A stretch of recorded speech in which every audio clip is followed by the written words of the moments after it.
Medical college പ്രിൻസിപ്പലിന്റെ ആരോപണങ്ങൾക്ക് മറുപടിയുമായി doctor Haris Chirakkal. നേരത്തെ ഉണ്ടായിരുന്ന നെഫ്രോസ്കോപ്പാണ് മുറിയിൽ കണ്ടെത്തിയതെന്നാണ് വിശദീകരണം.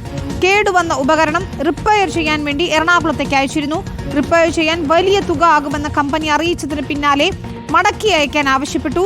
കമ്പനി മടക്കി അയച്ച ഉപകരണമാണ് റൂമിൽ കണ്ടെത്തിയതെന്നും ഡോക്ടർ ഹാരിസ് KGMCTA വാട്സ്ആപ്പ് ഗ്രൂപ്പിൽ പ്രതികരിച്ചിരിക്കുകയാണ്. ഇപ്പോൾ ഗോപാൽ ശീലാസനലാണ് വിവരങ്ങളുമായി ചേരുന്നത്. ഗോപാൽ, മെഡിക്കൽ കോളേജ് അധികൃതരുടെ വാർത്താ സമ്മേളനം വിശദമായി തന്നെ നമ്മൾ കണ്ടു.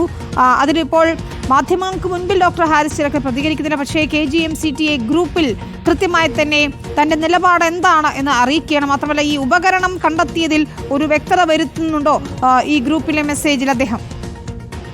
അതെ വിനീത, കാരണം ഇന്നത്തെ വാർത്താ സമ്മേളനത്തിൽ ഡോക്ടർ ഹാരിസ് ചിറക്കലിനെ പ്രതിസ്ഥാനത്ത് കൊണ്ടുവരുന്ന തരത്തിലേക്കുള്ള ഒരു സമീപനമായിരുന്നു പ്രിൻസിപ്പലിന്റെയും സൂപ്രണ്ടിന്റെയും ഭാഗത്ത് നിന്ന് ഉണ്ടായത്. അതായത് അദ്ദേഹത്തിന്റെ മുറിയിൽ രണ്ടാമത് നടത്തിയ പരിശോധനയിൽ എവിടെ നിന്നെന്നറിയാത്ത ഒരു വലിയ പെട്ടി കണ്ടെത്തിയെന്നും ആ പെട്ടിയിൽ 3 നെഫ്രോസ്കോപ്പുകൾ ഉണ്ടായി എന്നും ആ നെഫ്രോസ്കോപ്പിന്റെ പെട്ടിക്ക് മുകളിൽ ഒട്ടിച്ചിരുന്നത് മോഴ്സിലോസ്കോപ്പ് എന്ന ബില്ലുമായിരുന്നു എന്നുമായിരുന്നു ആരോപണം. ഇത് ആര് കൊണ്ടുവച്ചു, എവിടെ നിന്ന് വന്നു എന്ന കാര്യത്തിൽ വ്യക്തതയില്ല. അതിനന്വേഷിക്കുകയാണ് എന്നും മുറിക്കുള്ളിൽ ആരോ കടക്കുന്ന CCTV ദൃശ്യങ്ങളടക്കം ലഭിച്ചു എന്നുമൊക്കെ ആയിരുന്നു ഇതുമായി ബന്ധപ്പെട്ട് പ്രിൻസിപ്പൽ ഇന്ന് വാർത്താ സമ്മേളനത്തിൽ വിശദീകരിച്ചു. എന്നാൽ ആ വിഷയത്തിൽ കൃത്യമായി വിശദീകരണവുമായി രംഗത്ത് വന്നിരിക്കുകയാണ് ഇപ്പോൾ ഡോക്ടർ ഹാരിസ് ചിറക്കൽ. KGMCTA ഗ്രൂപ്പിൽ ഒഫീഷ്യൽ വാട്സ്ആപ്പ് ഗ്രൂപ്പിൽ അദ്ദേഹം നിലപാട് വ്യക്തമാക്കിയിരിക്കുന്നു. അതായത് ആ പെട്ടിയിൽ കണ്ട 3 നെഫ്രോസ്കോപ്പുകൾ ആശുപത്രിയിൽ നേരത്തെ ഉണ്ടായിരുന്നവ തന്നെയാണ്. അത് കേടുപാട് ഉണ്ടായതോടുകൂടി തന്നെ എറണാകുളത്തുള്ള സ്വകാര്യ കമ്പനിയിൽ ഇത് അറ്റകുറ്റപ്പണിക്ക് വേണ്ടി അയച്ചു. എന്നാൽ അവിടെ നിന്ന് വലിയ 2 ലക്ഷം രൂപയോളം ഇത് ശരിയാക്കുന്നതിന് വേണ്ടി ആകുമെന്ന് സ്വകാര്യ കമ്പനി അറിയിക്കുകയും അതുകൊണ്ട് തന്നെ ആ അയച്ച ഉപകരണങ്ങൾ മടക്കി അയക്കാൻ താൻ അറിയിക്കുകയുമായിരുന്നു. അങ്ങനെ മടക്കി അയച്ച ആ 3 നെഫ്രോസ്കോപ്പുകളാണ് തന്റെ മുറിയിൽ കണ്ടെത്തിയതെന്നും അതിൽ മറ്റ് ഗൂഢാലോചനകളോ മറ്റെന്തെങ്കിലും തരത്തിലേക്കുള്ള അസ്വാഭാവികതയോ ഇവർ സൂചിപ്പിക്കുന്നത് പോലെയുള്ള ദുരൂഹതയോ ഇല്ല എന്നുമാണ് KGMCTയുടെ ഔദ്യോഗിക വാട്സ്ആപ്പ് ഗ്രൂപ്പിൽ ഇതുമായി ബന്ധപ്പെട്ട് ഡോക്ടർ ഹാരിസ് ചിറക്കൽ കുറിച്ചിരിക്കുന്നത്.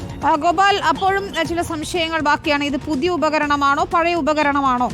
വിദഗ്ധ സമിതി കണ്ടെത്തിയ റിപ്പോർട്ടിൽ ഇതുപോലെ കാണാതായ ഉപകരണമാണോ എന്നൊക്കെയുള്ള ചോദ്യങ്ങളുണ്ട്. മെഡിക്കൽ കോളേജ് അധികൃതരും ഈ പറഞ്ഞതുപോലെ അതിൽ കൃത്യമായ ഒരു ഉറപ്പ് അവർക്കുമില്ല. ഇത് പരിശോധിക്കണമെന്ന നിലയ്ക്കാണ് പറയുന്നത്. മാത്രമല്ല, ഈ ബില്ല് കണ്ടെത്തിയത് സംശയമുണ്ട് എന്നാണ് പറയുന്നത്. ഈ ഡോക്ടർ ഹാരിസിന്റെ വിശദീകരണത്തോടു കൂടി അതിലൊരു വ്യക്തത വരികയാണോ? അവിടെ ഉണ്ടായിരുന്ന ഉപകരണങ്ങൾ തന്നെയാണ്, പുതിയതായി ഒന്നും വാങ്ങിച്ചതല്ല എന്ന് തന്നെ അദ്ദേഹം വ്യക്തമാക്കുന്നു ഇപ്പോൾ, അല്ലേ?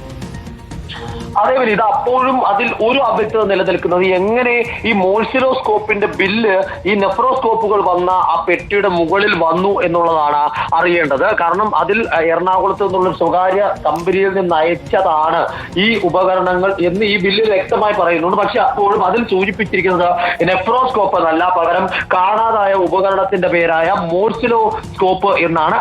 അതെങ്ങനെ ആ ബില്ലുകൾ ഇത്തരത്തിൽ ഈ പെട്ടിയുടെ മുകളിൽ വന്നു എന്ന ചോദ്യം ഈ ഘട്ടത്തിൽ പ്രസക്തമാണ്. അതിനോടൊപ്പം തന്നെ ഈ ആശുപത്രി അധികൃതർ വിശദമാക്കേണ്ടതായുള്ള കുറച്ച് കാര്യങ്ങളുണ്ട്. കാരണം ഈ മോഴ്സിലോസ്കോപ്പ് അദ്ദേഹത്തിന്റെ മുറിയിൽ നിന്ന് നേരത്തെ തന്നെ ആദ്യം ശനിയാഴ്ച, അതായത് ഇന്നലെ നടത്തുന്നതിന് മുമ്പായി ശനിയാഴ്ച ഓഗസ്റ്റ് 6-ാം തീയതി ഒരു പരിശോധന നടത്തിയിരുന്നു. ഓഗസ്റ്റ് 6-ാം തീയതി നടത്തിയ പരിശോധനയിൽ ഒരു ചെറിയ പെട്ടി കണ്ടെത്തുകയും ആ ചെറിയ പെട്ടിക്കുള്ളിൽ ഒരു മോഴ്സിലോസ്കോപ്പ് കണ്ടെത്തുകയും ചെയ്തു. എന്നാൽ ആ മോഴ്സിലോസ്കോപ്പ് ഇവിടെ നിന്ന് കാണാതായി എന്ന് പറയപ്പെടുന്ന മോഴ്സിലോസ്കോപ്പ് തന്നെയാണോ എന്ന കാര്യത്തിൽ ഇപ്പോഴും ആശുപത്രി അധികൃതർക്ക് വ്യക്തതയില്ല. അതിൽ കൂടുതൽ പരിശോധനകൾ നടത്തേണ്ടതായിട്ടുണ്ട്.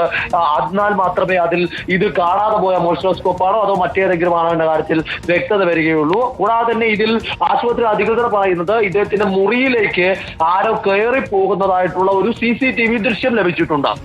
ആ CCTV ദൃശ്യത്തിൽ ഉള്ള ആൾ ആരാണ് എന്ന് കണ്ടെത്തേണ്ടതായിരിക്കുന്നു. കാരണം ഈ റൂമിന്റെ താക്കോൽ കൈവശമുള്ളത് ഹാരിസ് ചിറക്കലിന്റെയും അതോടൊപ്പം തന്നെ അദ്ദേഹം ചുമതല ഏൽപ്പിച്ചിട്ടുള്ള ടോണി കുര്യാക്കോസ് എന്ന ഡോക്ടറുടെയും കയ്യിൽ മാത്രമാണ്. അപ്പോഴും ഈ വാതിൽ പൂട്ട് പൊളിക്കുകയോ മറ്റേതെങ്കിലും തരത്തിലുള്ളിലേക്ക് കടക്കുകയോ ചെയ്തിട്ടില്ല. വാതിലിന്റെ പൂട്ട് തുറത്ത് തന്നെയാണ് ഈ പുറത്തു നിന്ന് വന്നയാൾ അകത്ത് കയറിയിരിക്കുന്നത്. അതുപോലെ ആ കാര്യത്തിലും ഇത് ആരാണ്, എപ്പോഴാണ്, എങ്ങനെയാണ് എന്ന കാര്യത്തിൽ വ്യക്തത വരേണ്ടിയിരിക്കുന്നു. ശരി, ഗോപാൽ ശീലാസനലാണ് വിവരങ്ങൾ നൽകിയത്. ഏതായാലും ഡോക്ടർ ഹാരിസ് ചിറക്കലിന്റെ നിലപാട് അതാണ് എന്നതാണ്.